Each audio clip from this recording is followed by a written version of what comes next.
Hello everybody, welcome back to our Reset Info channel. In today's video, I'll show you how to easily manage the I-Fax settings on your Canon i-SENSYS MF657Cdw.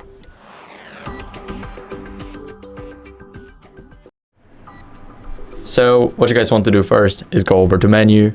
Now here, select the function settings and go to send. Here we need to click on scan and send settings and go to I-Fax settings.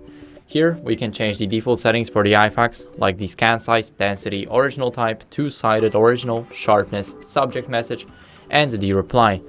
So basically we can change a lot of settings here. It's almost the same as the email, except email has a lot of more functions, but it's quite understandable that the email is much better than the I-Fax for me personally.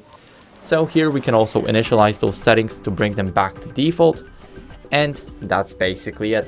So I hope this video helped you. If it did, then leave a like, subscription, and a comment, and I'll see you in the next one.